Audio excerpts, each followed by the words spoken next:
Hi, I'm Lou Parish. I played in 1978 and 1979 for the Lumberjacks.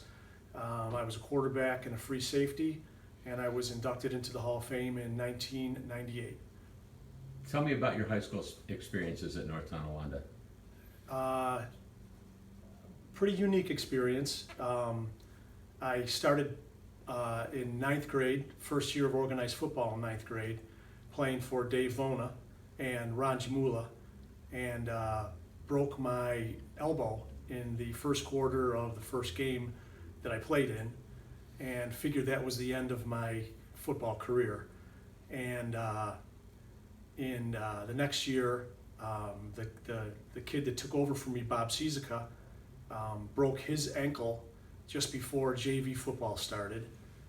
And Fran Burke, who was the coach of the JV team, called me and asked me if I was willing to give it another go, and talked to my parents about it a little bit, and the rest was history for me. Gave it another shot, and was able to get through my high school career and move on and play a couple years of college ball too. What do you remember the most about playing football on the varsity level at North Tonawanda? Well, I remember mostly my senior year, because it was such a special year. It was the first year of the Ralph Wilson playoffs, and we had a really good team with a lot of very unique personalities, some very smart guys, some very colorful guys, and a lot of great athletes. And three really good coaches in Dave Anastasi, John Jacera, and Dave Vona. And it just started early with the Newport game, and it just snowballed all season long. And you know, it was real special because that being the first year of the Ralph Wilson playoffs, we just had a great season and were able to be involved in that, and that was really something special. Especially the last three games of the season, we had to win at Jamestown to get ourselves into the Ralph, because we had tied Sweet Home earlier in the season. And then the second last game was the Ralph game against Orchard Park. Orchard Park had a couple future NFLers on that team, Ron Pitts and Ron Wolfley. Wolfley went on to be a special teams All-Pro in his career. And then the last game was the Tonawanda game. So, you know, the finish of that season was really special and spectacular for all of us. What type of relationship do you have with your former teammates today? Good relationship with all of them when I see them, which is not very frequent, but a good friend of mine, Henry Wawrzynek, tries to get a little bit of a reunion going about maybe, well, now we're trying to do it every couple of years. As a matter of fact, we just had one not long ago where we had, I think, maybe 10 or 12 guys there, but a great relationship with all the players that I see, you know, whenever we run into each other. Talk about the North Tonawanda football tradition and how it applies to you. Well, my father played, let's see, I think my dad was playing 48, 49, 50. I think he graduated in 50. I don't think they lost a game. Just so it was kind of ingrained in me. And then my brother Tim played. I think Tim graduated in maybe 73, I think, 73.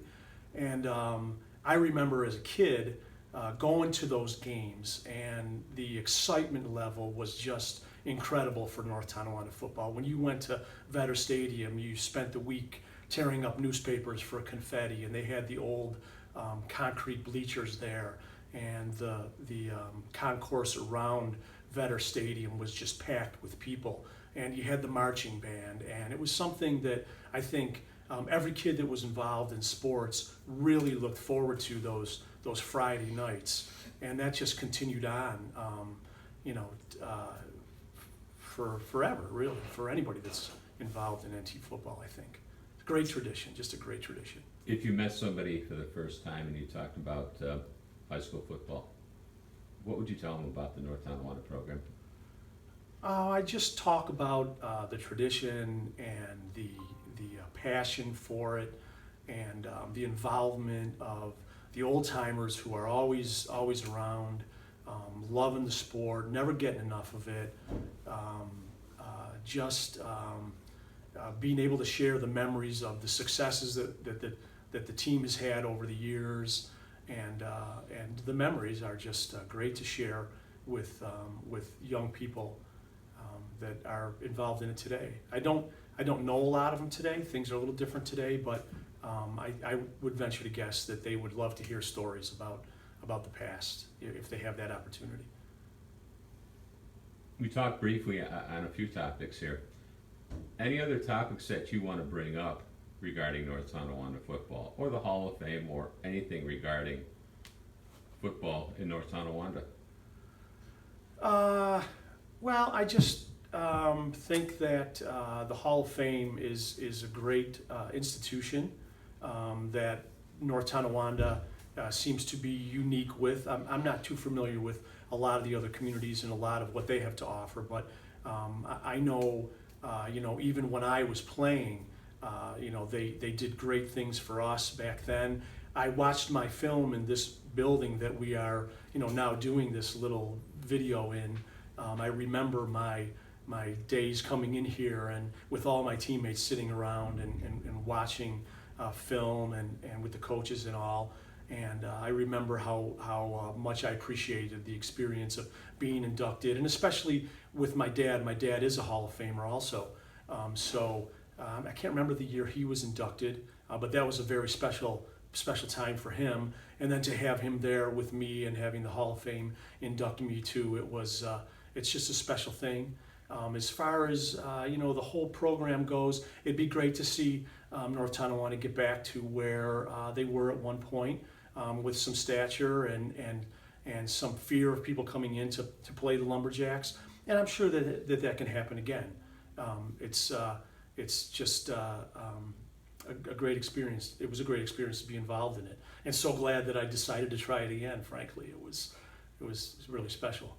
Did you have any, with your dad being a Hall of Famer, did you feel any undue pressure, or feel that there was expectations on your part to play football and do well or excel at it, or?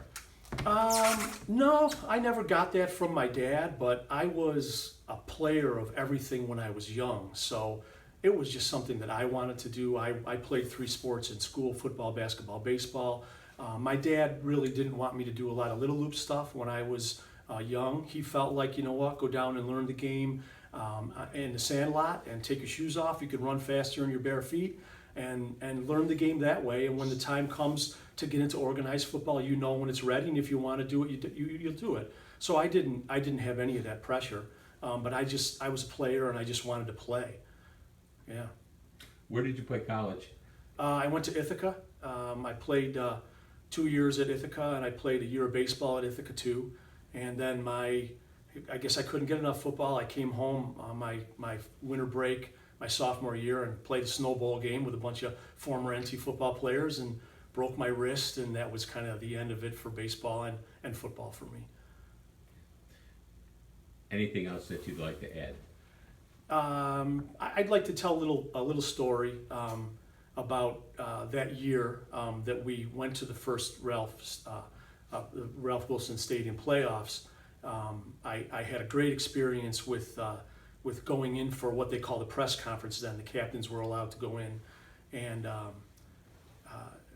during the process of that at the stadium, we were in the locker room, and Joe DeLamalure, who Hall of Fame guard for the Bills, was in the locker room with myself and a few teammates, and he asked us what we would be wearing because we were going to be playing on the turf.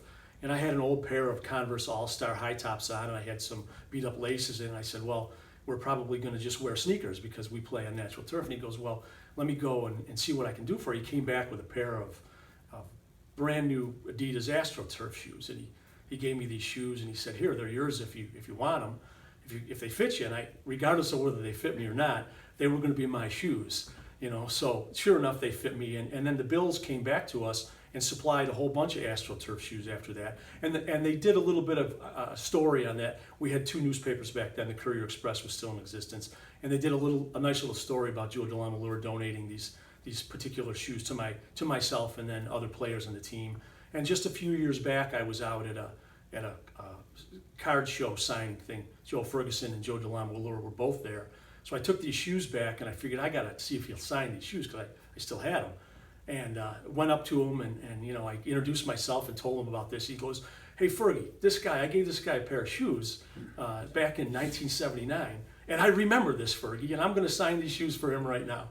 So that was a great experience. And I want to say too, with the game itself, everybody has roles, and we had a great team. Tim Gibson was probably the best running back in Western New York, and we didn't have Tim for that game because he tore his knee up.